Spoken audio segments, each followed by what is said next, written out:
Apocalypse. D'autres fins. De temps en temps, on en parle.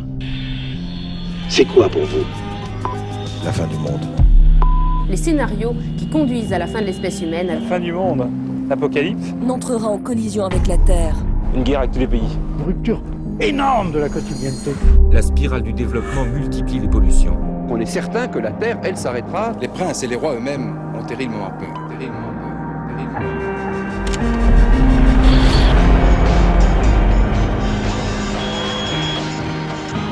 À la toute fin, il va rester quoi?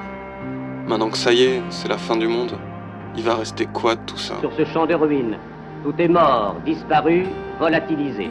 Des routes désertes à arpenter, des ruines à contempler, des piles de tous ces machins auxquels on tenait tant et qui n'auront plus aucun sens. Et des images. Des tas et des tas d'images. Il était une fois la fin du monde, c'est... Comme autant d'archives, de souvenirs, de fantômes de notre monde avant la fin. N'y pensez jamais. À la fin du monde? Oui, monsieur.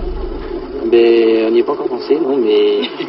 La fin du monde, on en parle depuis quoi? Depuis le début, en fait. Les apocalypses, les Ragnarok et tous les jugements derniers, c'est un grand classique des religions. Assez efficace pour tenir les gens par la peur ou en leur promettant un nouveau monde.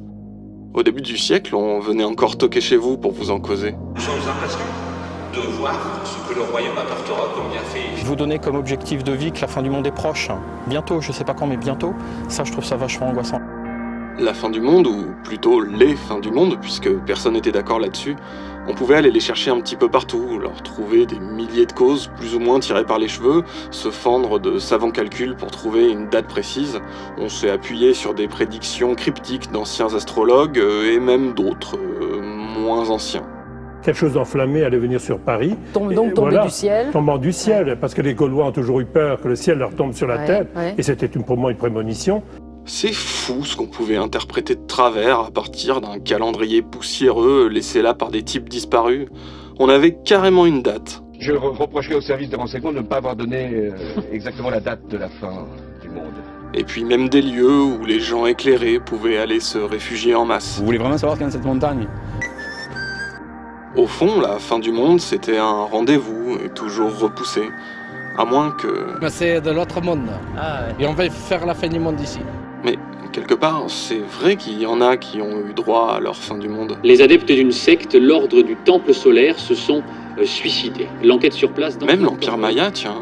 Sauf que leur apocalypse, c'était nous. Et ça, ils l'ont pas vu venir. Ou les dinosaures, même, exterminés par un cataclysme. Enfin, exterminés, pas vraiment. Comme quoi, c'est jamais vraiment la fin, non? À partir de la fin du XXe siècle, il y en avait quasiment une d'annoncée tous les, 2 ou 3 ans. Et à chaque fois, pouf, l'apocalypse nous posait encore un lapin.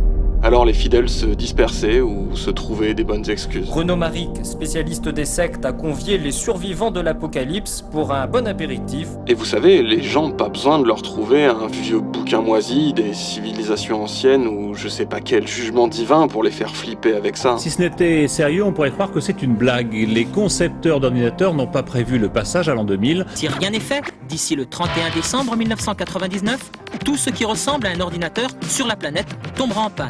Quelques mois de préparation auront donc eu raison de la version moderne des angoisses millénaristes. Je sais pas pourquoi on allait chercher toutes ces idées saugrenues. C'est pas comme s'il n'y avait pas eu des raisons solides de s'inquiéter. 2 guerres mondiales, ça a quand même son chic pour vous donner un bon avant-goût de la destruction totale. Vision dantesque et monstrueuse. À partir de là, on savait que la fin du monde, on pouvait la faire tout seul. Comme des grands. Vous vous rendez compte quand même? Des décennies où l'humanité entière a craint une apocalypse nucléaire, pensé la frôler à plusieurs reprises et se demandait à chaque instant « Attends, on serait quand même pas assez maboule ?»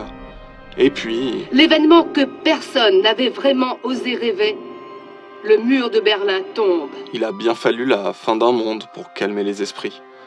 Enfin, quoique... Évidemment, depuis, on sait que la fin du monde n'a pas eu lieu à cette époque, que l'histoire a poursuivi son cours, sans quoi nous ne serions pas là pour vous en parler, bien évidemment. Mais cette vieille peur, elle est restée. Le cocktail mondialisation, hyper-industrialisation, surconsommation, c'est simple, c'était la peur de tout. de ce qu'on respirait, de ce qu'on bouffait, et surtout la peur des autres. L'épidémie globale qui ferait passer la grande peste pour une méchante grippe. Épidémie d'encéphalopathie bovine spongiforme, pas facile à dire.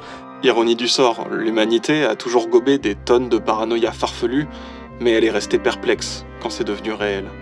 On a beaucoup parlé là des croyances, de foi, de superstitions, etc.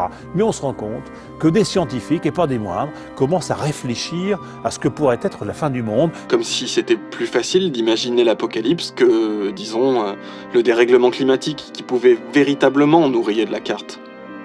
Ou d'envisager sérieusement l'épuisement de nos ressources, comme ce si précieux pétrole pour lequel on aimait tant se battre.